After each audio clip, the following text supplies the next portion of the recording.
बता दें कि पाकुड़ जिला मुखिया संघ के अध्यक्ष जॉन जंतु सोरेन ने दर्जनों समर्थकों के साथ ज्वाइन किए एसडीपीआई।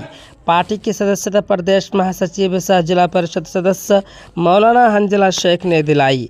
इस मौके पर उपस्थित थे प्रदेश संगठन महासचिव हबीबुर रहमान, प्रदेश सचिव नासिर अली, पाकुड़ जिला अध्यक्ष अमीर हमजा, प्रदेश कार्यकारिणी सदस्य तहमीदुर रहमान।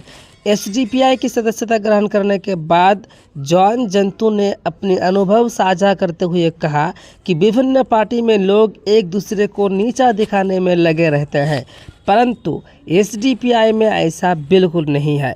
मैंने एसडीपीआई को पहले जांचा परखा, उसके पश्चात ही मैंने एसडीपीआई ज्वाइन करने का निर्णय लिया। साथ ही पार्टी के कार्यकर्ताओं ने कहा कि जॉन जंतु एक बहुमुखी प्रतिभा से संपन्न व्यक्ति हैं। इनके आने से पार्टी को बहुत बल मिलेगा। धन्यवाद। भारतवर्ष की मशहूर political party SDPI, social democratic party of India, Jharkhand में अपना पहला जिला ऑफिस का उद्घाटन किया।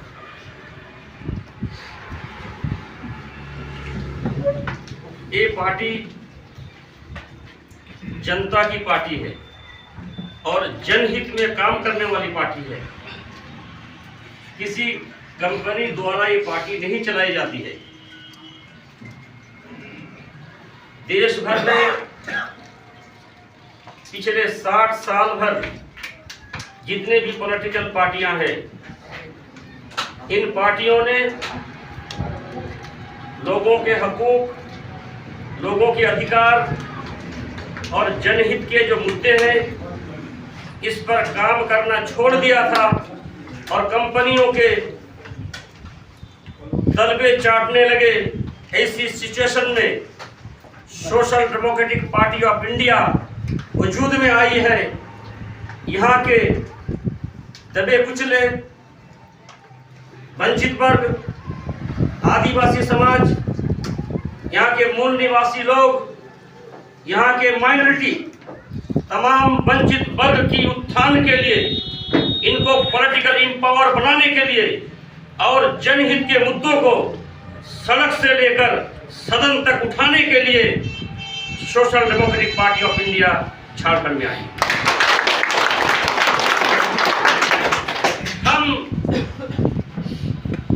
हमारे मुफस्सिल थाने के बगल में जिला ऑफिस का उद्घाटन इसलिए किया कि आज दूसरे पार्टियों के नेता और कार्यकर्ता द्वारा गरीबों का, कमजोरों का और बिना लिखे पढ़े लोगों का एक कंटिन्यू शोषण हो रहा है। इस शोषण पर लगाम लगाने के लिए हम थाने के बगल में पार्टी ऑफिस का उद्घाटन किया। अगर आपके साथ अन्याय हो रहा है, आपके साथ नाइंसाफी हो रही है, आप पर जुल्म हो रहा है, आपको इंसाफ दिलाने के लिए अगर कोई नहीं है तो हमारी पार्टी ऑफिस है। आइए, आपके कंधे में कंधा मिला करके आपकी इंसाफ की लड़ाई हम लड़ेंगे। दोस्तों, पूरे देश में सबसे करप्शन वाली कोई राज्य है तो आज ये हमारा राज्य है। पूरे जिले में 24 जिलों में अगर हम पाकुड़ को देखेंगे तो यहाँ हर विभाग में करप्शन हद से ज्यादा है। करप्शन के खिलाफ, दुर्नीति के खिलाफ, ये अव्यवस्था के खिलाफ, चाहे वो शिक्षा से संबंधित हो, चाहे स्वास्थ्य से संबंधित हो, चाहे सड़क से संबंधित हो, चाहे बिजली से संबंधित हो, चाहे पानी से संबंधित हो, चाहे किसान से संबंधित हो, चाहे एसटी, एससी, ओबीसी, माइनॉरिटी से संबंधित हो, कोई पार्टी बात करने के लिए तैयार नहीं है।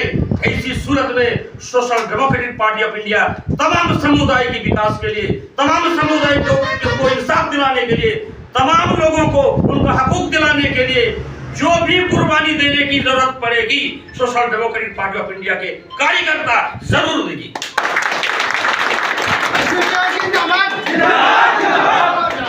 दोस्तों, पार्टी को हमने अपने प्रदेश में पिछले 2 साल से खून और पसीने से हमने इस पार्टी को सींचा है। हमने गांव-गांव जाकर के, जनता के बीच जाकर के हमने आवाम का जो रुझान है हम उनसे मालूम किया है, तो सारे लोग कहते हैं ये जो पार्टियां है ये हमारी उम्मीदों के मुताबिक नहीं है, ये हमारे साथ इंसाफ के लिए खड़े नहीं होती हैं और हमारे जो समस्याएं हैं इनके लिए कोई बात करने के लिए तैयार भी नहीं है। तो फिर social democratic party of India का जो मैसेज है आप देख रहे हैं, भूख से आजादी और खौफ से आजादी। देश में लाखों लोग डरे हुए हैं, देश में करोड़ों लोग ऐसे हैं जो भूखे सोते हैं, जिनको 3 टाइम खाना नहीं मिलता। देश में करोड़ों लोग ऐसे हैं जिनको रोटी, कपड़ा और मकान जिनको मैसर नहीं हो रहा है। Social democratic party of India सड़क से लेकर सदन तक, गांव-गांव और मोहल्ला-मोहल्ला जाकर के लोगों के उत्थान के लिए, लोगों को एम्पावर करने के लिए, लोगों को पॉलिटिकल जागरूक करने के लिए हम अपने माओ के पास जाएंगे, बहनों के पास जाएंगे, नानियों के पास जाएंगे, दादियों के पास जाएंगे, हम हर समुदाय के पास जाएंगे, हम हिंदू के पास जाएंगे, हम क्रिश्चियन के पास जाएंगे, हम आदिवासी समाज के पास जाएंगे, हम उस समुदाय के पास जाएंगे जिनके साथ आजादी के 75 साल तक इंसाफ नहीं हुआ है। हमें उम्मीद है कि social democratic party of India Jharkhand ही नहीं पूरे देश में एक रिकॉर्ड कायम करेगी और जनहित के मुद्दे को लेकर के सरकार की उन नीतियों को जो जन विरोधी है हम सड़क से लेकर के सदन तक उठाएंगे और उस वक्त तक चैन से नहीं बैठेंगे जब तक हमारा देश भ्रष्टाचार मुक्त ना हो जाए, जब तक यहाँ के मजलूमों को इंसाफ ना मिले, यहाँ बेकसूरों को छुटकारा ना मिले, यहाँ के लोगों को सही तरीके से आजादी के साथ जीने का जो हक है वो उनको ना मिले। हमारा संघर्ष उस वक्त तक चलेगा। संविधान में दिए हुए जो अधिकार है वो अधिकार हमें ना मिले हम खुद भी लेंगे और जिनको नहीं मिल रहा है उनको भी हम देंगे।